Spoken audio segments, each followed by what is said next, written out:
Hello, everybody. My name is Will Deming, and welcome to the Havenscope podcast. I have a very special episode for you today because I have the one and only Will Deming with me. Hello, Will. And you're not going to believe this one. I've also got Will Deming. Absolutely crazy. Bananas. How are you guys doing? Doing okay? Great to be here. Couldn't imagine not being here. Great. Glad to hear it. Okay, now our topic of discussion for this episode, Will Deming. How did he mess up the Blade Runner 2049 episode of the podcast? Did you guys hear about that? Can you believe that guy? Yeah, no, it was a disaster. Like, the angle. Just unfocused the whole time. Can't believe he went with autofocus. He's probably an idiot. Just an absolute idiot. I agree with that. Yeah. Jesus. Does that dude do anything right? He's the president of Havenscope, for God's sakes. He's me. Like, come on. Now, Will, I heard you had a short stint with the Chicago Bears in the 90s. A little bit, yeah. That's correct? Dang. Crazy. I can't believe I did that. It's like good. That's insane. I'm not even like 6 foot. I'm like 5'11" and 3/4. Yeah, same here, dude. I'm like short. I mean, in college, Michael Jordan grew like 6 inches in college. All of a sudden, maybe I'll get that growth spurt one day. Oh, man. All right. The reason for this Happy April Fools is because the Blade Runner episode had some technical difficulties, so I figured I'd have a little fun with it. The rest of this episode is going to play out like normal, but in audio form. We'll be back next week with an episode about the Old Guard in a more traditional video format. Thank you. Hey everyone, I'm Will, president of Havenscope, here with another episode of the Havenscope podcast. This week we're going to be talking about Blade Runner 2049.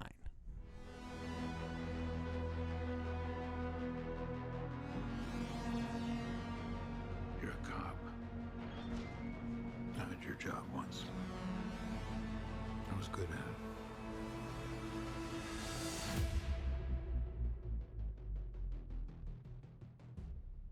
I know. What do you want? I want to ask you some questions. Blade Runner 2049 came out in 2017, directed by Denis Villeneuve, not Denis Villeneuve, as some people might call him for some reason. He's French. Got to get his name right.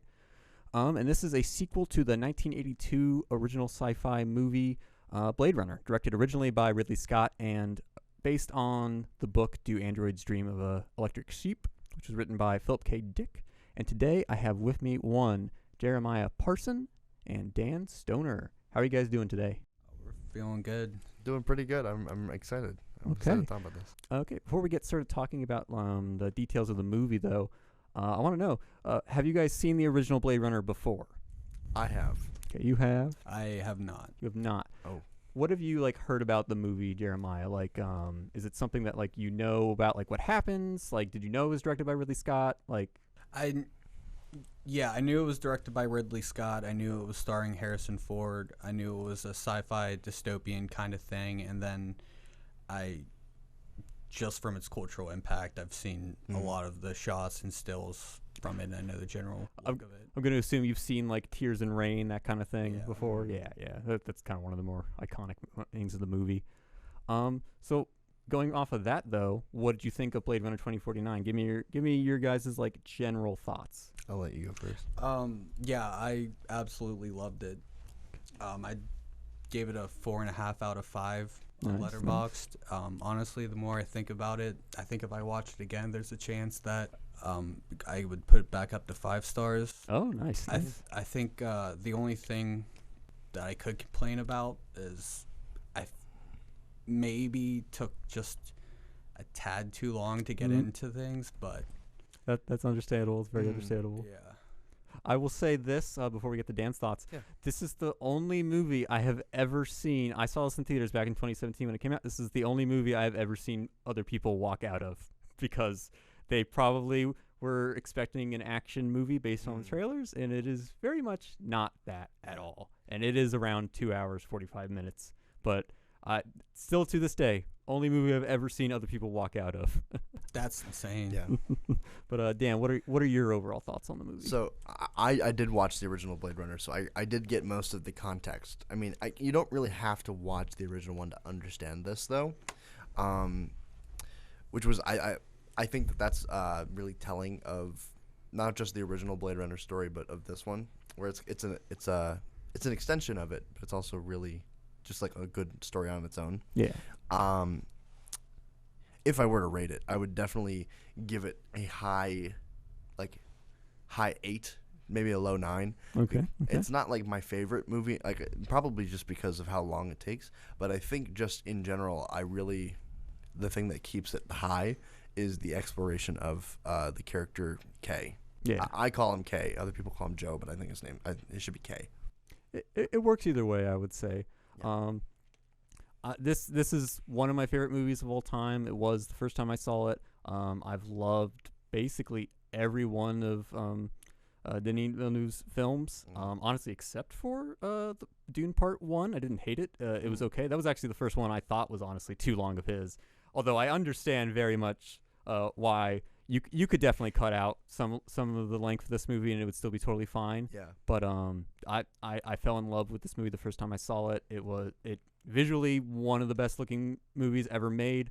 Roger Deakins should have already won an Oscar before this movie, but I'm very glad he finally won an Oscar for cinematography for this movie because it was well deserved. Very good. Yeah. It's fascinating because of the fact that it's obviously a Blade Runner sequel, but it has its own feel and distinctive style, especially compared to that movie, just visually and all the art design that goes into it, while still kind of like it still feels like Blade Runner, but it's their own take on it, especially visually.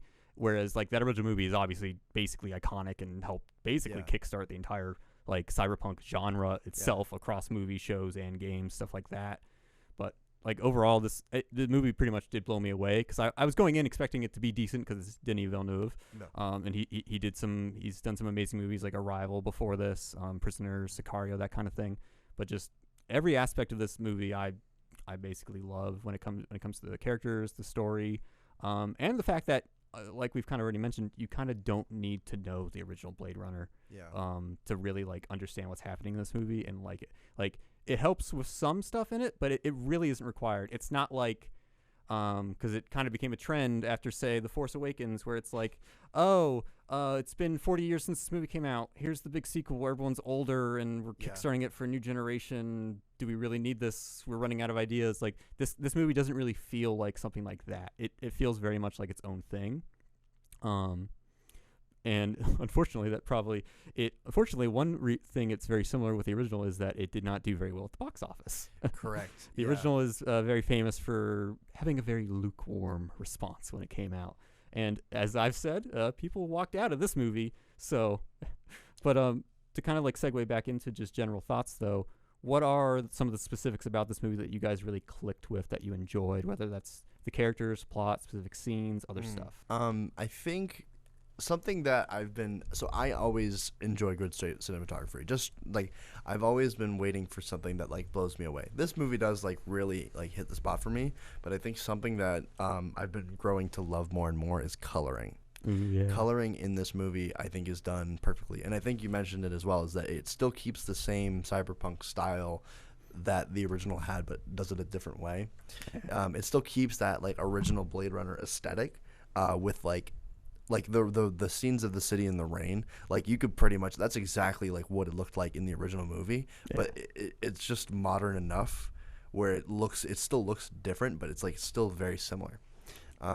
But just coloring overall, like you can tell when you're in a different location, which is something that I don't think that you can say for some other movies that come out. There are a lot of movies that can swap a lot, and just the color palettes are exactly the same. This movie, it would be hard to not be able to understand that it is at a different place, different time, that kind of thing. But yeah, I mean that's mostly the coloring is a big thing for me. Jeremiah, you want to go? Well, the first thing I want to circle back to is I think part of the reason why it feels like it starts out slow is that, like you said about Star Wars, it is trying to be its own thing. So on top of having to propel a new story forward, there's also still a certain amount of world building they have to get in to get people to understand. Yeah, they actually have to have text on screen, which is sometimes it's much like narration, kind of a big no-no, but I think it's a trade-off that you kind of have to make sometimes. I thought that the text at the beginning was good. Yeah, I think, like, as someone that like knows, but like it's also, you can kind of read it as like an ancient text. Yeah, as something like that, where it was like, this is like they're still known as the Blade Runners or something. It gives you what you need to know before we start getting introduced to Joe or Kay as a character itself. Which was also I think was a very smart transition into the title card. Because it started, like I mentioned, the Blade Runner, then everything faded away, and it was just that at the bottom. I thought that was a really good, a really smart way to incorporate that. But honestly, we can actually start talking a little bit more about that opening scene. What did you guys think? Especially, this was probably the first time I really thought of Dave Bautista as like a serious actor. I really liked him as Drax in the Guardians movies, but this movie was where it really showed to me this guy can act. He's not just a wrestler trying to be an actor. He can act. That opening scene is one of the best scenes in the movie, I would say. You don't want to necessarily have to compare all of them, Cena, The Rock, and Dave Bautista, but it's hard not to. He's so talented, and I mean, Cena's funny, and I'm not going to give my opinions on The Rock, but like be another podcast, another time. He's been in a lot of good stuff since I'd say 2016 or so. Yeah. I can't remember everything off the top of my head. He's in Dune. He's in Dune too. Right. Another Denis Villeneuve films. I think both of them. Either Raban, I forget. I think it's Raban or something like that. Yeah, it's something like that. He's good in that part too. Yeah. I think it's One of the bald dudes. Yeah, one of the bald dudes. Yeah. One of my favorite things about that opening scene, though, is it's a lot of times with like we all know exposition. Like me and you, Jeremiah, we've obviously got to deal with that, writing our own little like scripts, stuff like that. But something I love about this opening scene is you really come to understand who this character is that Dave Bautista plays. Even though he's very little screen time overall in the entire movie. It's just this opening scene, but he feels like someone that has been through so much, and you see that history through the performance, and you really come to understand who Joe is in this scene as well, especially with the conflict he has. Because initially, when this movie first came out, I don't think even like pre-release or marketing, they really talked about if Ryan Gosling's character was going to be a replicant or not. No one really knew. So it was kind of nice immediately to be given that information, but then also immediately see the conflict that he's going to have to go through the rest of this movie, such as like the idea that like he's a replicant, which if we go off the original movie, replicants were being hunted, but now say like 50 years in the universe of the world, now they're being used as like actual cops to do the hunting against the other replicants that are out there in the world. And much like we highlight through Bautista, like the performance and the history of that character, we understand what Joe is going to go through, the arc that his character is going to have in this movie, because he is clearly conflicted in this scene, but we also see him cold and stern, especially in that beginning when he's just sitting in the room. He's got the gun ready. Like he's here to do his job, but obviously as the tables turn slightly before he gets his gun back, we clearly see that there's something in him that could bubble up that just isn't quite there yet. Which I thought was interesting through the lines where he mentions that, like, if I didn't have to, like, he basically says along the lines, if I didn't have to kill them, I wouldn't. Which I thought was a very interesting way to go about it. I also thought that the way that they portrayed Dave Bautista's character and how it relates to Joe through the rest of the movie kind of sets up that, like, whether or not you're a replicant that wants to get out into the world and separate yourself, you kind of just live in isolation. Yeah. Where that's pretty much what Dave Bautista's character was. He was just a lone farmer. What was it? He farmed like proteins. Yeah, like nutrients, because this is the dystopian future where real food's not really there. Yeah. But I just thought that was really interesting. Yeah. On the first scene, I don't think anything else that you guys haven't covered. I think it was very effective with kind of putting a bow on the end of the movie, and sort of, with Kay ending up kind of in the same mindset. Are you Sapper Morton? Civic number NK68514. I'm a farmer. I saw that. What do you farm?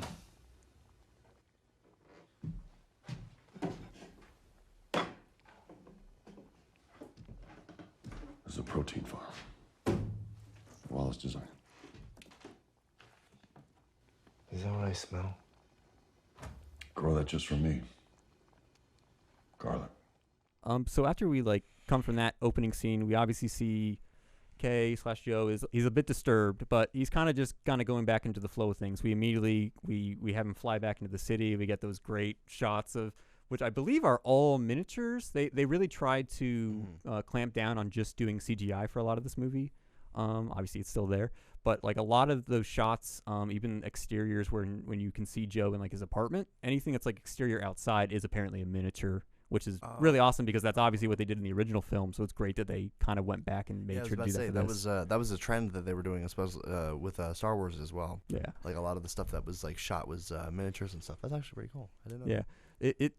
You can really tell. I feel like nowadays when movies do that kind of thing, it's pretty apparent, especially when you have like CGI and you have like these camera shots that are just so clearly like a computer flying through like the simulated area, that kind of thing. It helps give the world that feeling of like realness that you kind of need, especially for something like Blade Runner, even though it is this like far away like dystopian future thing. Like it really grounds the world. It's very realistic portrayal. It's not going too far into thinking of this crazy technology. It's what the world's probably going to be then. It's it's ads getting shoved in your face that are like in the sky. And it's loneliness. Oh yeah, what was it? Everything you want to hear. Yeah. And that was crazy as a line.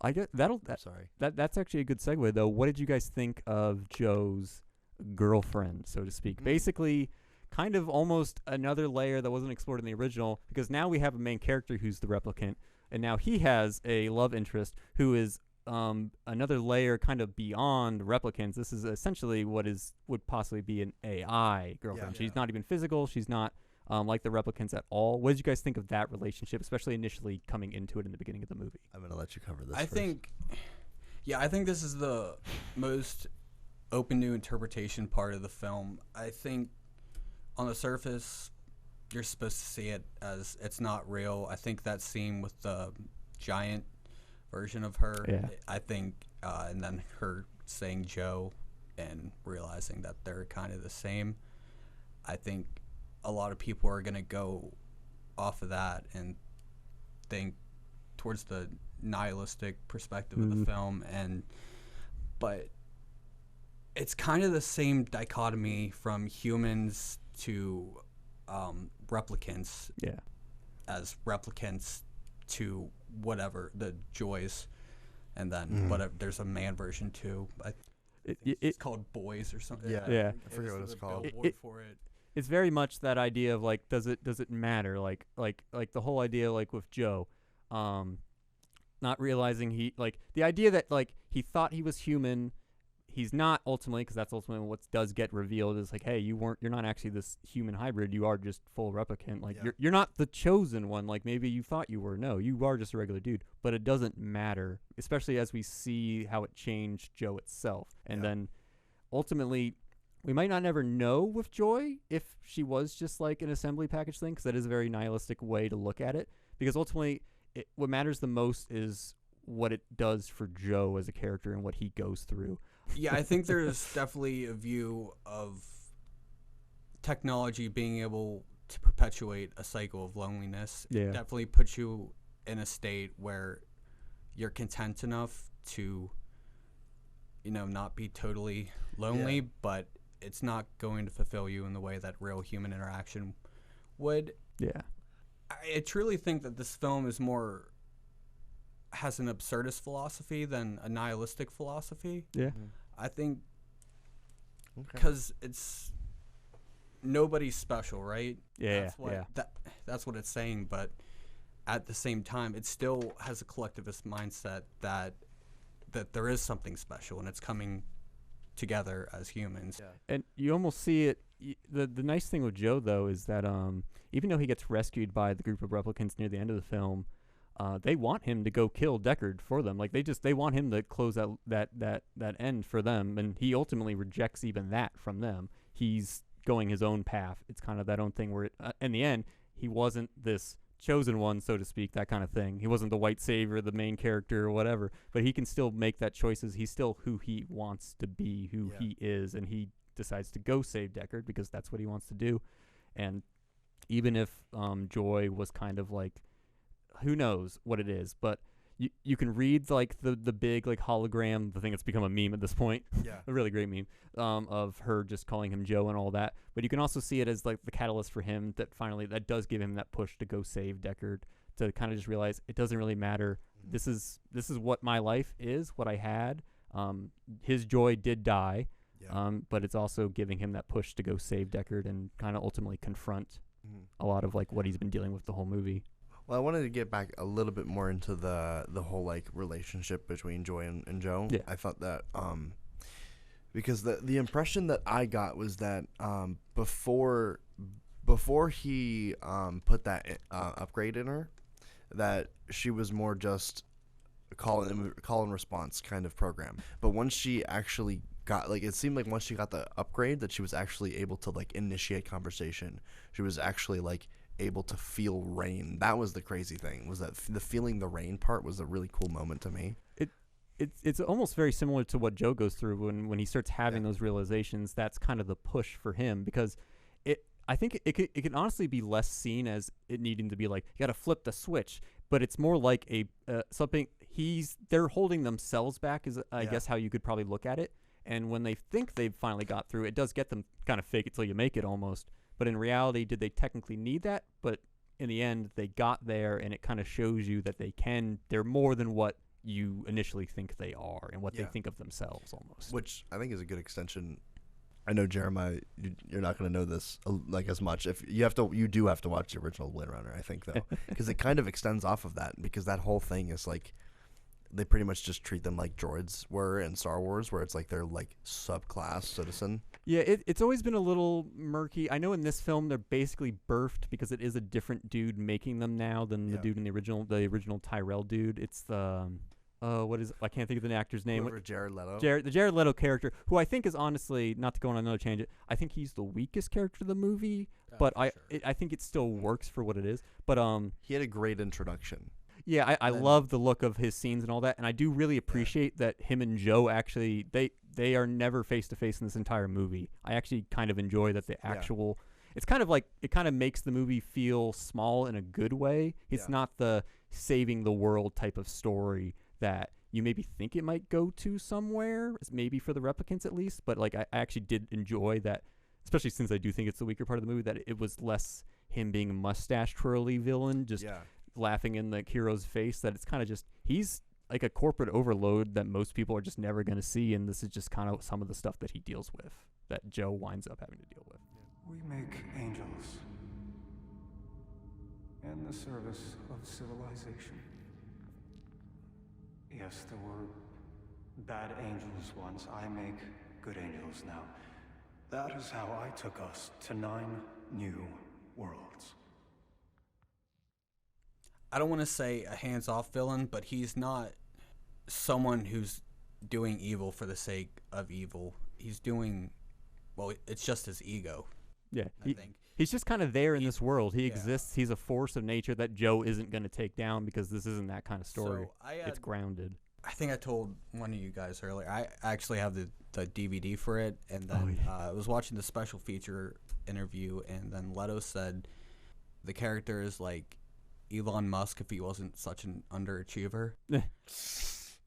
And I think, I mean, it's funny, but I think that is truly what it is. That's kind of how they portray him, because he's to kind of go back to the plot of the story, though, one of the central catalysts of the story that we've kind of mentioned a little bit is the idea that Joe and the rest of the city's police department kind of find out is there was a replicant who was pregnant, and that is basically them searching for this. And one of the things Jared Leto's character is looking for is that he wants to find them and find this possible child, because he is unable to make replicants like Tyrell that seemingly could reproduce. It's that one thing that he just isn't good like Tyrell was in the original movie that he wants to achieve, essentially by just trying to copy his work, which obviously goes against it. But it kind of plays into the idea that, like, he's very much an underachiever. He might think he's a genius, and sure, he's accomplished a lot of stuff, but there's just that little part of him that's like eating away at him. And that's the part of the character that I do like, even if I have some like little quarrels with like Jared Leto's like portrayal necessarily. I think he works very well for what he is. I think I'm not the biggest Jared Leto fan, but I don't think I'm just holding that against him. I really don't think his performance was super strong, and maybe it's just because the rest of the cast is just Is better. absolutely magnificent. Yeah. Gosling's at the top of his game. Ana de Armas is just phenomenal, and I think comparatively, it kind of his character is also it's also definitely not the best written character as well. Yeah. It doesn't give him a whole wide range of emotions to play with with his role. I did think it was interesting that he was blind, making it kind of just where like he's just gone so far that it's just irredeemable. Not saying that blind people are irredeemable, just like that he's blind to what he's doing. Yeah, we know. That's more what I was saying. Yeah, sorry. Yeah, no, Dan, get out of here. Yeah, we know you're. Yeah. This is why you're actually on this podcast. He is kind of like an all-seeing God within that world. Yeah. But it's a nice dichotomy there because he can't actually see what's right in front of him. Yeah. It's also a nice play on the idea that, like, well, he's human, but he's also just like, he's blind. He has like robot eyes seeing it, so he's not even seeing the world like a regular human would. Yeah. That's another little like play on, like, does it matter? Like, what is humanity? What is that, like, that? What is that thing that makes you human? Is it just the body, or is it just you? Because he's human theoretically, but now he's like kind of almost transcended in a certain way. That kind of like there's idea. Definitely a lot of parallels to Westworld. I think they're both tackle the same theme in definitely different ways, but I mean that's one of my favorite shows of all time. I think that's another thing that resonated so much with me for this movie. I want to get your guys' thoughts on what were you initially feeling when we were getting the initial idea of the reveal of Joe/Kay being the child of Deckard and Rachel, being this hybrid child. How did you guys feel like about that? Like before we get the reveal at the end of the movie, where it's like, no, you're a replicant. Like there's nothing special about you at all, technically. How did you guys feel with that plot point?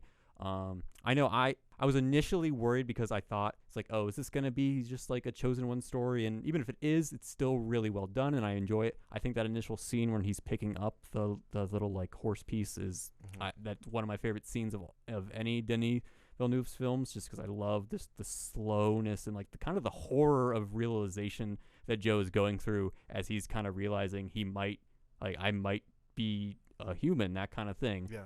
But like, what did you guys think about that plot point when it first came up in the movie, and that's where we were going to be going from there? Yeah, so I was on board with it.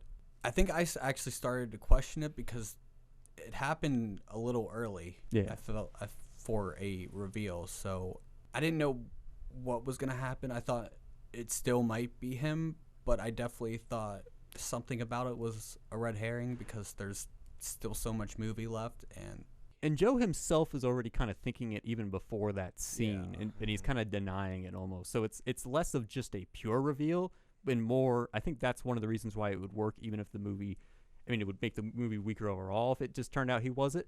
But for the character in that moment, I think that's why it works so well, even if it did turn out to be him. It's because of what that character is feeling in the moment. I'm gonna be entirely honest. Ooh. I would have been all in. Oh, okay. I would have been all in, but only if the movie ended the same. Because that just would have been a subversion, but also just like a misdirect, right? Where it's like, oh, he is the chosen one, but he gets his life like anyone else. So, I think that like, because it's like it depends on like what are you chosen for. Maybe you can choose what you're chosen for. So it still goes into that whole thing, like that whole like. That's a good way of looking at it. Conversation that we've been talking about. I would have been all in. I do kind of like. I still do like the fact that he wasn't, because of the scene, like the realization scene where he was like, "Oh my God, maybe it wasn't me," and then he just. Yeah, I think it really helped with the religious motifs of the film. I think obviously because there's, this miracle child, born of their parents are human and replicant, somehow, and then we get to the end, and even though it's not him, he's still the one sacrificing himself. He's still, playing the Messiah role in a way, and it's showing that, basically what we've been saying, that you don't have to be the chosen one to make a difference. I think the religious motifs kind of really elevated that. Yeah, I think it's a really like you said, Dan, I think that's a great way of looking at it, because ultimately, in the end, it's not like he saved the world or anything like that. Still, he gave his life for something that he wanted to do. He wanted to save Deckard, and he wanted to reunite Deckard with the daughter that he didn't even know he had. That kind of thing, which for Joe as a character, coming from the very beginning of the movie to the end, is just it's just such a great arc for him, and it's just one of the many things I love about this movie, especially with Gosling's performance, because I think this is probably my favorite performance by him overall. I liked him in stuff like Drive and all that, but this here, there's almost no other actor who could just sit silently in a scene and just enthrall you so much as Ryan Gosling can, just kind of staring at you. He's just got aura. He's got the aura. He's got the aura. I do want to mention real quick about the daughter. I am going to be entirely honest. When she was first introduced, it completely went over my head that she was going to end up being his daughter. I had no clue up until that point, where it was like, let's go get I think it's the point where it was like, they did go see your daughter when they're standing outside the facility. I'm like, oh my god, wait, did I completely miss this? Like, I feel like that just went over my head. And I thought that was such an interesting Yeah, I think thing. that's okay. I think that's the way the film was meant to be watched. It's supposed to be a reveal, because you're supposed to be like, in oh, it was her. Yeah. Perspective, and having that shock along with him. I just think that, like, it's just interesting that it was like, oh, it was right in front of you, but that doesn't. It just didn't. I forgot where the dots connected. I guess. Like some of the criticisms I have seen of the movie is that she is kind of just there, and if you really are looking for it, it kind of does. It will start to click. Like, okay, well, if they're gonna reveal them, it's got to be someone they've already shown, and she kind of is just there, and she's in like because like they say she's like has like the sickness, like, or if she gets exposed to anything, she'll probably die. Like, some of that stuff doesn't click. And I think it's really only two scenes at most. I think that she's in. Like, I think for me, once it got revealed that it wasn't him, I thought there was going to be another swerve that maybe that he was going to be a twin, that they were twins, because the thing is, no matter what, he isn't special. Sorry to say that, Joe. He's not special. But he's literally me though.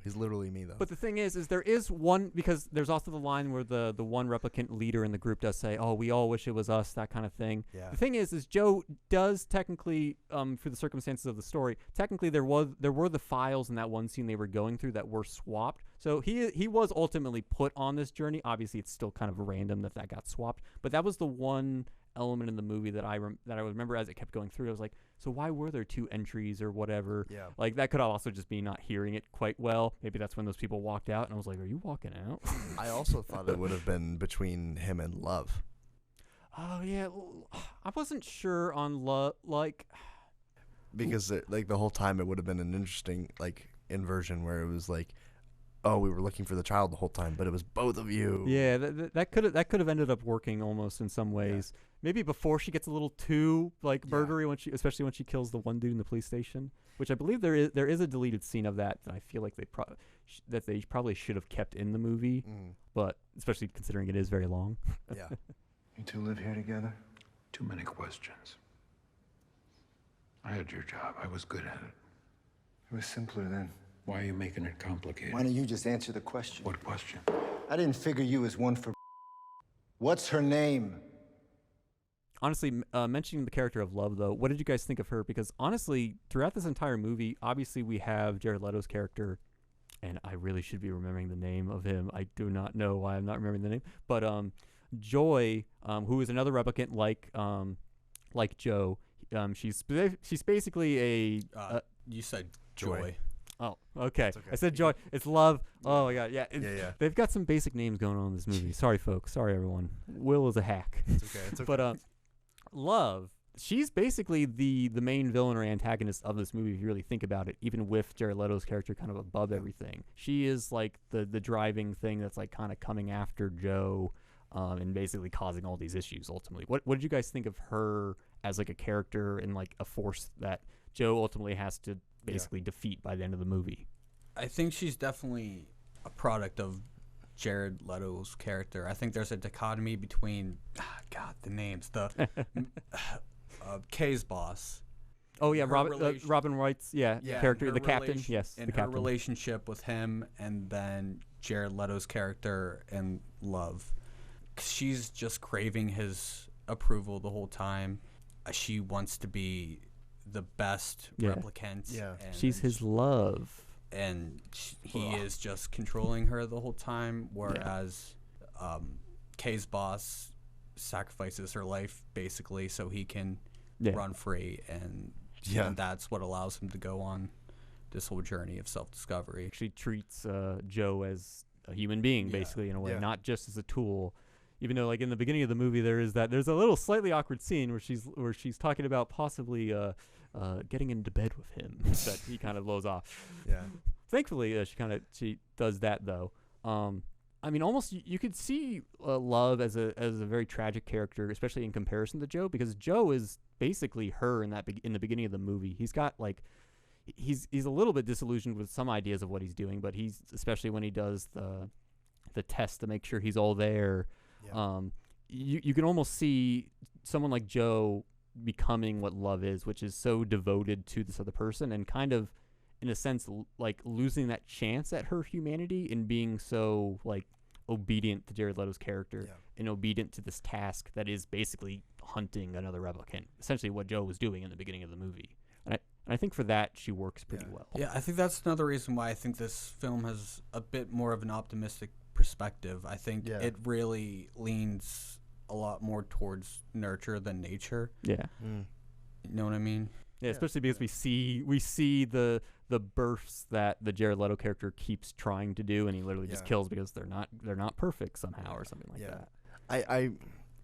I kind of felt this this feeling when watching Love scenes.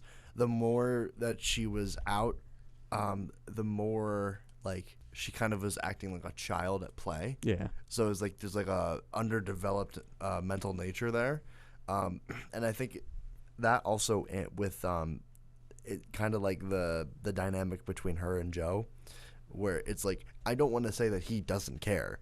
It's like his demeanor of like this is gonna happen versus her being like I'm gonna make this happen. It was a very interesting clash, which we didn't see much. Like there was just the ending fight where it was like you just think that she's like claiming that she's the best and beating him, and then he just shows up out of nowhere, which I thought was a really cool scene. I just was like, how did you do that?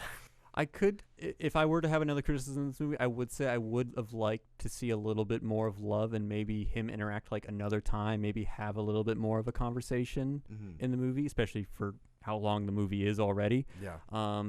That could totally be something I think in a different version of this movie that could probably add to it overall. But the subtleness of how strong the replicants also as well. They did that in the original Blade Runner. Like obviously, they knew that the replicants were stronger. But in this one, the fact that like they made it where it was like kind of like a thing that not many people knew about, where like all of a sudden I'm like watching and I kind of forget. All of a sudden Ryan Gosling is just bursting through a wall, like when they're running to a ship, and I was like, oh my god! I'm glad you explained that, because having not seen the original, I thought they were just exactly like humans. I saw them burst through a wall and I got so. There's a bit of that in the original, like especially like Deckard in the original gets like lifted up by like one hand at one point. Yeah, that kind of stuff. Like they have superhuman strength. Yes. Yeah, they have a lot of. Like that's another reason why people would say be afraid of them in that kind of way and want to hunt them down if they're going rogue or whatever. And like there's almost that idea of like jealousy, and in reality, obviously it shouldn't matter. But the idea that like they can't be human because they're also stronger than us. So that's not good. We got to kill them now. And it's like in reality, they'd still just be human. Yes, they're a little bit stronger, but yeah, they're just a little bit better, just in a specific way. Kind of in the sense of the movie, it doesn't really matter at the end of the day. They're still human. They're still just a person. They're not any better than we are, and we're not any better than they are. Cells. Have you ever been in an institution? Cells. Cells. Do they keep you in a cell? Cells. Cells. When you're not performing your duties, do they keep you in a little box? Cells. Cells. Interlinked. Interlinked. What's it like to hold the hand of someone you love? Interlinked. We've talked a little bit about the opening scenes, some of the plots, that kind of stuff. What are you guys' like favorite scenes in this movie? Like, what were the scenes that really made you go, wow, like this? I love that scene. This is my favorite thing. What would you say? And if you got more than one, you could say more than Do one. you have one ready? Because I'm still Yeah. I'm thinking. Off the top of my head, shots more than scenes. Yeah. He just gives a masterclass in framing. It's kind of Kubrick-like. Oh, There's a yeah, lot, yeah. There's a lot of shot frames within frames. I think there was one towards the beginning that was kind of a voyeuristic shot looking into his apartment. There's like the windows like split off into 6 sections, and then it has him in the middle and with the light shining right at him. Yeah. And I think that shot is what hooked me into believing that he was the one at first. Yeah. Because it was a very I can see that, yeah. centered, kind of, I think it, if I'm remembering right, it kind of almost looked like a halo with the light behind him. I'm not sure if might be misremembering that. I'll have but some B-roll playing as we're talking right now. Well, yeah. Yeah, there's a lot of shots like that Yeah. that were framed It's really meticulously. And stuff like then- that is why he's one of my favorite directors Yeah. overall. And like Dan said, his color theory in his films are absolutely impeccable. Everything is used with intent and purpose. Yeah. There's not a single wasted shot. For me, it's a toss-up. It's got to be between this. So the first one would be the scene where you first see him get home, and he's talking to Joy. Yeah. The whole time, I'm just like, no one's there. There's no way that someone's there. There's no way that there's an actual person there. And I mean, there kind of was, but there wasn't. But then the whole upgrade scene, where she starts like actually being able to like live. I also in that scene I thought that it was just gonna be she just runs away. Oh, no. So I thought that's Movie's over. Yeah, it was like movie's over. He doesn't want to do anything anymore. She just leaves. But so that one. But then also just the fight scene between him and Love. Yeah. I think that was a really well choreographed fight. The water incorporated in the fight was a really good idea. Great way for tension. Yeah, and then also just like the triumph part, I thought was really well done. Just like that moment where he has to make sure that she's actually just drowning, and then they finally get out of the water, and they're just that shot of like, I think it's Harrison Ford that's standing up, and then Ryan that's more like crouching. Yeah, I think as the rest of the ship kind of like goes right Yeah, into the wave. and that that was just a really good shot in my mind. So I think both of those are a toss up for my favorite scenes. For me, it's like I mentioned earlier. It's the scene where he discovers like the horse little like statue, and it's just the horror of the realization of who you might be that we see in Gosling's performance, and just the way the movie slowly just it's almost like a horror movie for what he is going through in that moment of what he's thinking he is now, of almost not, he doesn't want it to be true in a sense. He doesn't want to actually buy into it. And that scene, it is, horror comes across so well that, like, even though it's not very bombastic, it's just that slow reveal that we know is coming, obviously. It's a great way of just, like, we as the audience, we know what's about to happen, but just the realization that Joe goes through in those moments just leading up to it, and just like that's like one of those things that just leaves my jaw on the floor, that like I can watch that a million times and I get the same goosebumps every time.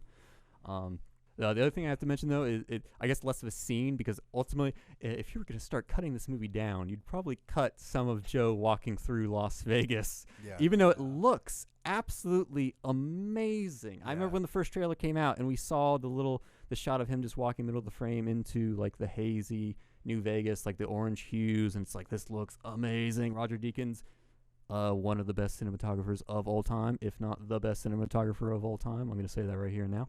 But you could definitely cut that scene down, I would say, if you wanted to save some time. But just the visuals of that scene, it's one of those things that's like, it's so distinctively different than the original, but it works and just looks absolutely amazing. It just, another thing, jaw dropped.